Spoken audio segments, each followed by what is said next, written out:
pancreatic cancer survival rate is very low. 70% of pancreatic cancer patients don't make it 1 year from diagnosis. 90% don't make it 5 years. I'm almost 8 years since I got diagnosed in 2016. My regular doctor had been given the results of all the scans, and he called me like 9 o'clock that night. And he told me that I asked him what I should do, and he said, "You should pray." He said, "Chris, you should pray." And I thought, that's not a good sign. I mean, I have nothing against prayer, but that's not a good sign. And I did chemo, and chemo was making my situation worse. And I hated chemo, and it was going to kill me. And so I quit chemo in March of 2017, just a few months after I got diagnosed, and fired my oncologist. And a lot of people thought I was foolish, and there was a part of me that maybe thought I was foolish, but it turned out to be the best day. It was the day I took charge of my health, that I became the CEO of my health journey. Now you are almost 8 years after thriving. Yeah. So yeah. You're a unicorn. You inspire me to be the higher me. You're my inspiration to create. שלום לכולם וברוכים הבאים לפודקאסט השראה להבראה. Welcome to my podcast Inspire to be higher. Deep within, let your dreams begin. Hello everyone and welcome back to another episode of Inspire to be higher. I'm your host Shira, a naturopath, and today we have the pleasure of speaking to Karisg'uzef. Kris is a certified metabolic terrain advocate and cancer care coach, an environmental consultant, best-selling author, and public speaker. Kris has founded 2 music record companies and a nonprofit supporting New Orleans artists. He's also a television producer, songwriter, serving on numerous nonprofit boards. He's a national board member of Nature Bridge. His first book, Life is a Ride, details his unique cancer recovery journey. He co-authored and co-curated the Epiphanies Project 20 Personal Revelations, and he's currently finalizing his 3rd book, The Kitchen Sink Approach to Cancer. And what's the last? Oh, and why you should know is listen to your doctor. Yes. But sometimes you should listen to your doctors. We're not saying don't listen to them. So welcome. Thank you. It's an honor to have you. I've read your amazing book. Maybe if you can start with the crisis and now you are almost 8 years after thriving. Yeah. So yeah. You're a unicorn. Tell us how it is. I am a unicorn. So I guess just for context, I'm guessing you know this, but maybe some of your listeners do not. Pancreatic cancer survival rate is very low. 70% of pancreatic cancer patients don't make it 1 year from diagnosis. 90% don't make it 5 years. I'm almost 8 years since I got diagnosed in 2016. So when I got diagnosed, it was October 2016. Prior to that, I had been having some stomach issues and I was depressed, which is sort of odd because my life was going really well. So to be depressed I couldn't quite figure it out. It turns out that depression is a precursor to pancreatic cancer, which I didn't know at the time. But anyway, so between the depression and my stomach discomfort, I finally, after a couple months, decided to go to my regular doctor, and he suggested I go get a scan. And so I did on Halloween Day, October 31st of 2016. And they ran one scan and then they made me wait in the waiting room and wait. And it was very unusual and sort of nerve-wracking. And I finally asked the front desk person, what's going on? And they told me that they wanted to run some tests that my doctor didn't order, which is never something you want to hear as a patient because that's usually a sign something's wrong. So they ran those tests, the additional tests, made me wait in a private room, and I was waiting again for a long time.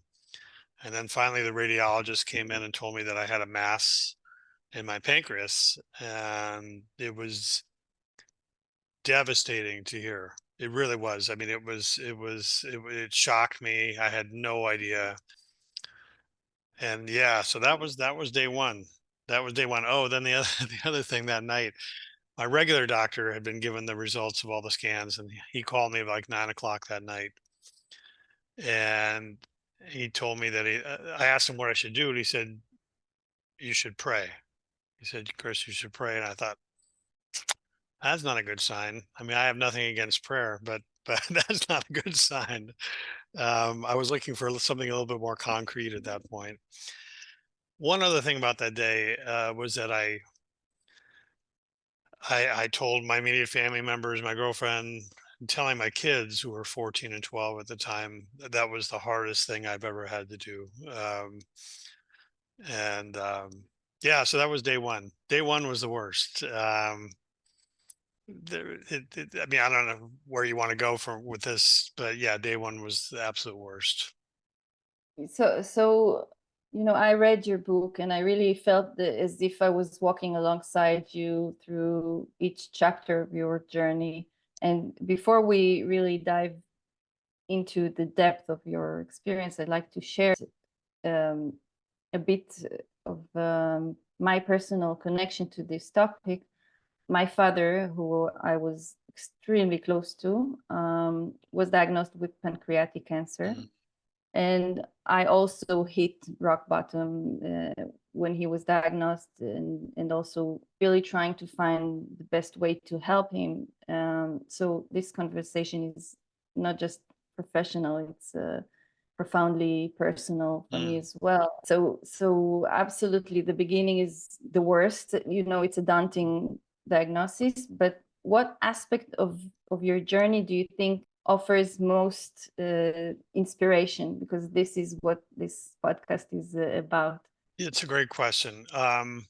So I think every journey is different. Every person is different. Our bodies are different. Cancers are different. Locations of the cancer, different doctors. I mean, we all come into these journeys with our own personal histories. For me, the oncologist wanted me to go on chemotherapy instantly. They didn't offer me radiation or surgery or immunotherapy, all Western medicine modalities. And I did chemo, and chemo was making my situation worse. And I hated chemo, and it was going to kill me. And so I'm going to answer your question right now. I quit chemo in March of 2017, just a few months after I got diagnosed, and fired my oncologist. And a lot of people thought I was foolish, and there was a part of me that maybe thought I was foolish, but it turned out to be the best day. It was the day I took charge of my health, that I became the CEO of my health journey. And so if you ask me for the, I mean, it's the number one thing I tell people: take charge of your health. Doctors are great. Most doctors, some are not, but most are great. But that doesn't mean that they know your body and they know your situation. And so taking charge was great. I mean, when I fired my oncologist and quit chemo, it really, I knew I still wanted to live, and I didn't want to die. And so I just That's started. important. Yeah, it is important. It really is. I mean, it It is, sounds. it is. I can smile about it now, but it's really important. So I started looking for alternatives, and the world of alternative medicine. I had some familiarity with it, but not nearly to the extent that I have now.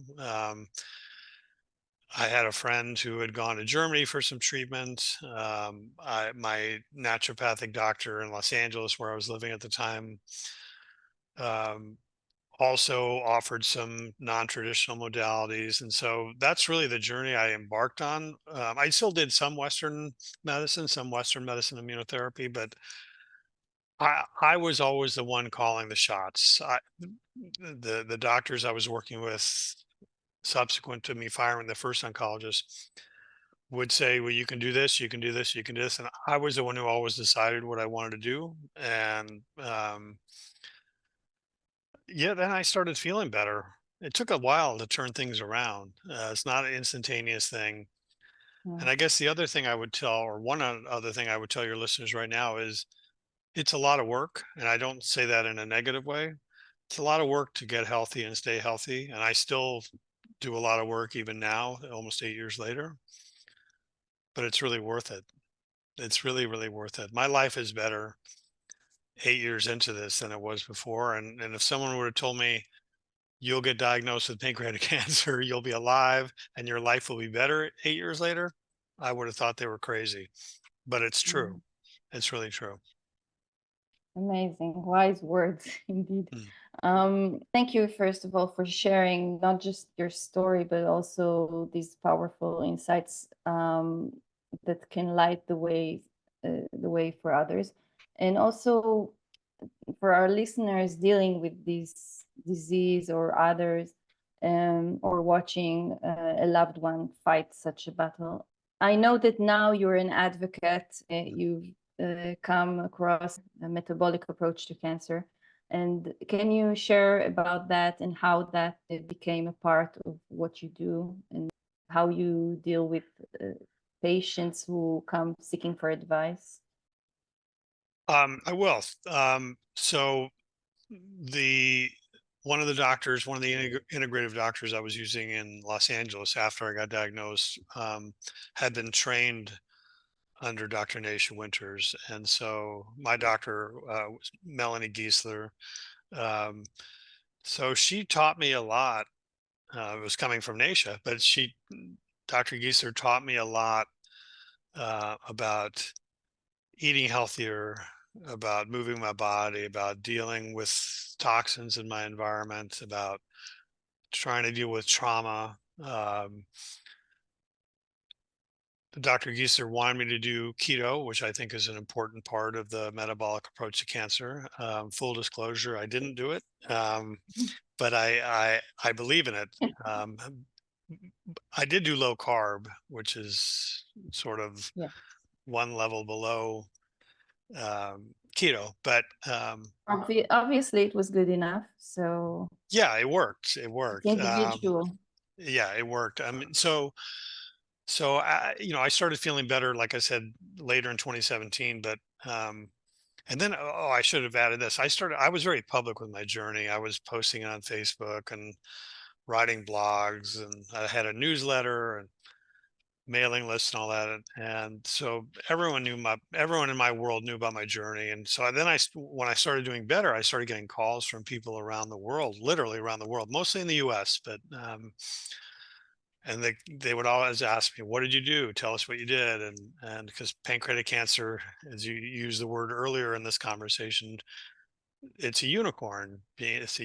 So I knew I had a good story. That's why I wrote the book in 2020. But I also decided that I wanted to become a coach as well, because I think I can't speak to the healthcare system in your country or anywhere else around the world, but I'm pretty familiar with the healthcare system in the United States, and it's broken. It's really broken. I mean, I want to be clear. If I got in an auto accident, I would be happy to be taken to an emergency room. I've had eye surgeries, I've had back surgery, I've had shoulder surgery, and all those have been successful. So I think Western medicine does a lot of great stuff. I think the chronic illness part is where, and not just cancer, by the way, but I think the chronic illness part is where things aren't as good in the United States. And it's more about treatment and nothing about looking at causes and trying to deal with the causes of chronic illness. I know I'm preaching to the choir with you. The analogy I use is if someone has mold in your basement, you call out a remediator. The remediator comes out, they test, make sure it's not toxic, but they test it, they clean it up, and then they fix the source of the problem. And the source of the problem for mold is water somehow getting in, rainwater or leaky pipes or whatever, but they fix the source of the problem. In Western medicine, they leave out that last part. They do not fix the source of the problem. They don't even address the source of the problem. It's not really discussed for the most part. And so that's where I think the metabolic approach really comes into play, because the metabolic approach is looking at how to heal your body, how to heal your mind, how to heal your soul. Anyway, I got a little off track here. So yes, I decided to train under Dr. Nasha Winters to become a cancer coach, and that's what I've been doing the last year and a half. I received my certificate, and now I deal with I work with patients mostly in the U.S., but some from around the world. Yes, and that's how we met, because I'm a practitioner who trained under Nasha, and this is truly an amazing community that we have. And It's incredible. yes, so, and something that's very similar to the terrain approach that Nasha teaches is what you call the new normal. It's like the shift that you made to unconventional recovery path, and you marked it with this term that you call the new normal, that includes practices that emphasize tolerance, kindness, fairness, love, giving, sharing, gratitude, all of that more spiritual, more emotional attitude. I think, if I got your book right. So can you elaborate on that a little? Yeah. I think I may have, because sometimes I try to be funny, and it doesn't work a lot, but sometimes I try. I think in the book I may have said the new abnormal. Um, but I just want to make sure I understand. Are you asking me how my life has shifted in the last few years? The approach that you took, well, we know that Einstein said that in order to cure something or to shift in something, you cannot walk the same way that brought Yeah. you there. You have to Yeah. shift to another attitude. So can you Yeah. share about that? Yeah, I mean, there's some practical things, and then there's some emotional things. I mean, on the emotional side, I've always been, especially for a guy, I've always been one who cries, but I'm even more so. Now I'll cry in front of people. It used to be on my own, but now if something is getting to me emotionally, I'll just cry. It doesn't matter. I don't care what people think. I can't prove this, but I strongly believe that one of the reasons, at least in the United States, that women live longer than men is that women are much better at showing their emotions than men are. And so I think being okay with crying, especially to any guys who are listening to this, is a really good thing. I've just become better at connecting with people. With my girlfriend, with my kids. I mean, my relationships were never bad, but they're just stronger and deeper now. Um, and I know what's important.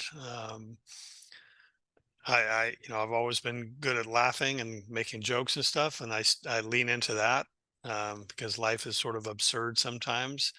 What's going on in our world is absurd, and so sometimes it's just good to be able to laugh or cry. On a practical standpoint, I am much more mindful about what I put in my body, much more mindful. I mean, I read labels religiously.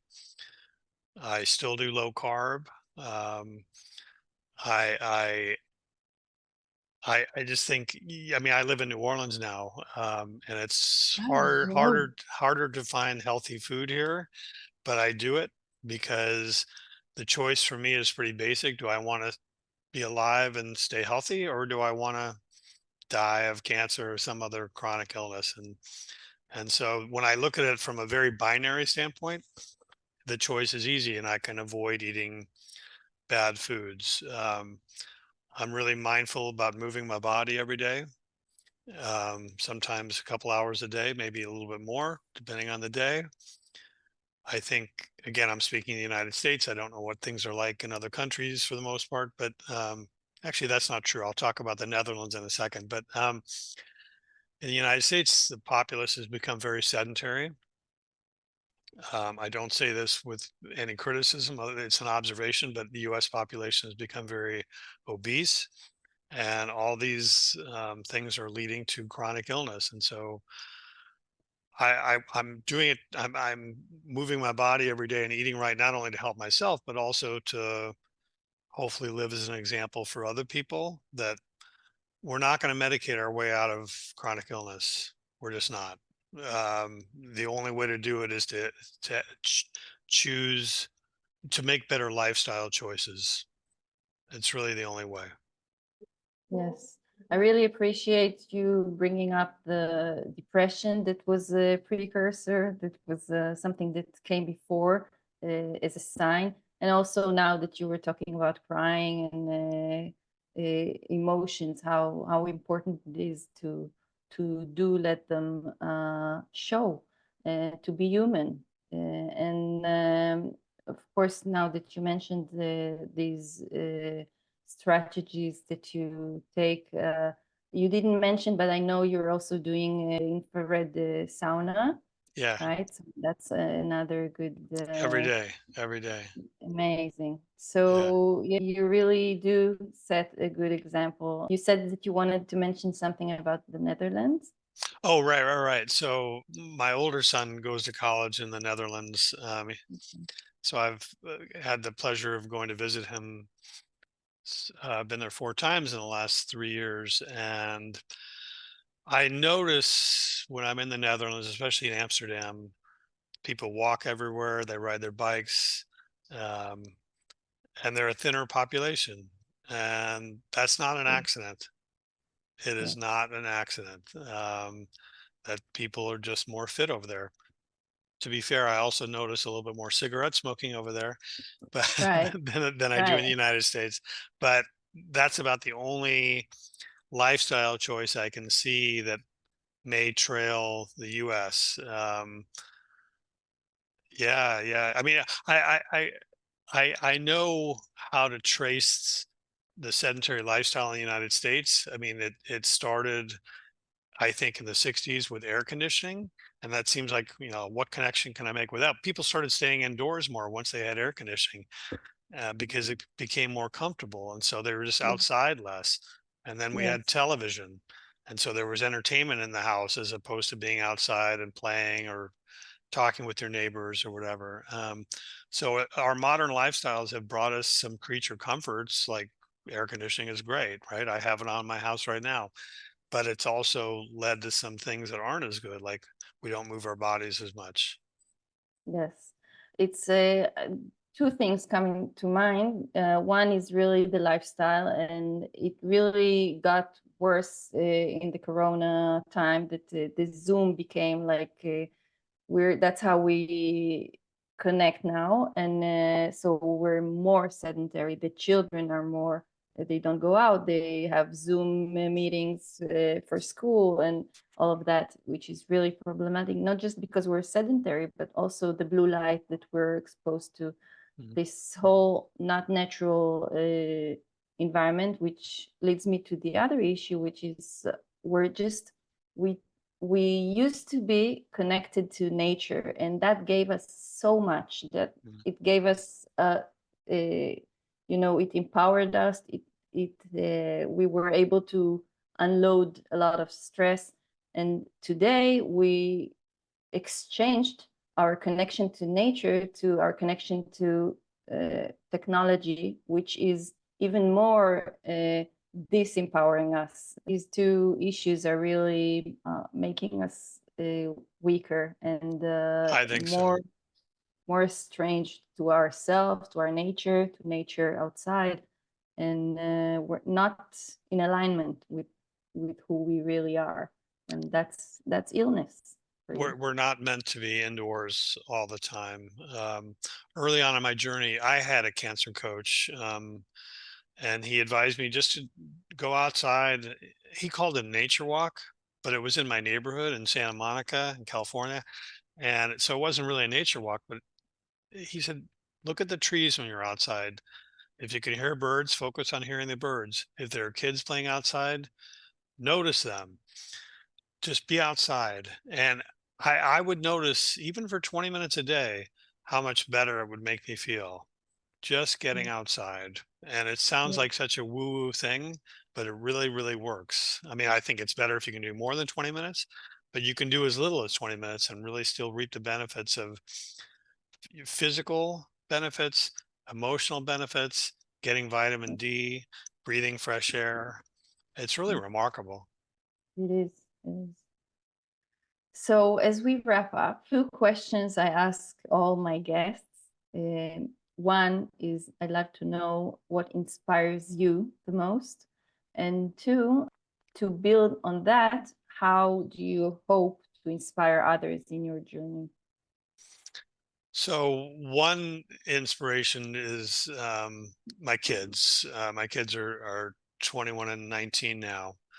And even though I'm now an empty nester and I don't see them as much, and I miss them, by the way,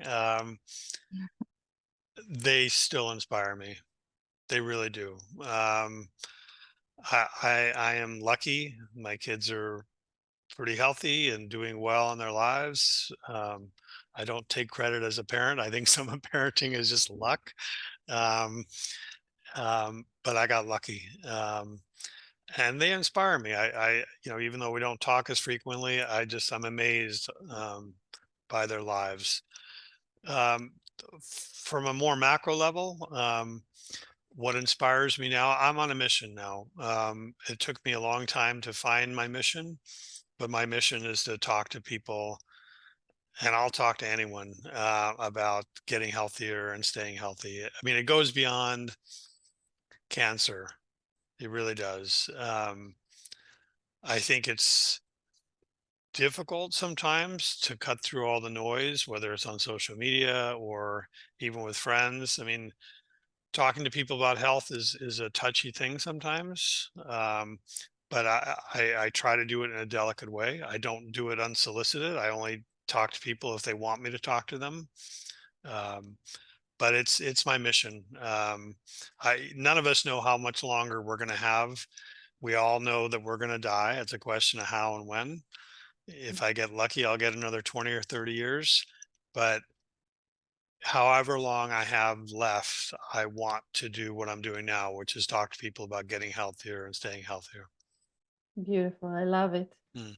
And your book and your books, I've read the first one, but are a great way for people to hear and to get more information. That's really, really inspiring. And finally, what's one message you'd like to leave our listeners with today, or our viewers? It's something I said earlier. Getting healthy and staying healthy is hard work. It is. It's hard work. But the benefits of it are immeasurable. It's so amazing to feel better in your body. It's so amazing to eat healthy and to eat like real food instead of processed food. It's so amazing to deepen one's human connections. And these are lifelong practices. They really are. I mean, I mentioned earlier about dealing with trauma in your life. It's not like you deal with trauma and then the trauma's gone. I mean, I'll bring up what you said at the beginning of this interview about your dad, losing your dad to pancreatic cancer. That's not something you ever get over, but you can heal. It's a healing as a process, and you can heal from it. And so, yeah, all this is a journey. It's not, and I'm still on my journey too. It's not over. It's not over. Yes, yes. Thank you. So I can just say really thank you for such an enlightening conversation. Your resilience and positive outlook are truly motivational. And to everyone who is watching or listening, stay inspired, take care of yourselves and each other. Thank you for joining us today. And until next time, keep riding the waves of life with courage and joy. Thank you. תודה שהייתם איתנו עד סוף הפרק. אני מקווה שמצאתם השראה בתוכן של היום. אם נהניתם, אני מבקשת שתשתפו את הפרק הזה אפילו רק עם בן אדם אחד. כך נוכל להפיץ יותר תקווה, ריפוי ושינוי חיובי בעולם. למידע נוסף אתם מוזמנים לבקר באתר שלי shiramed.com. תודה, וניפגש בפרק הבא.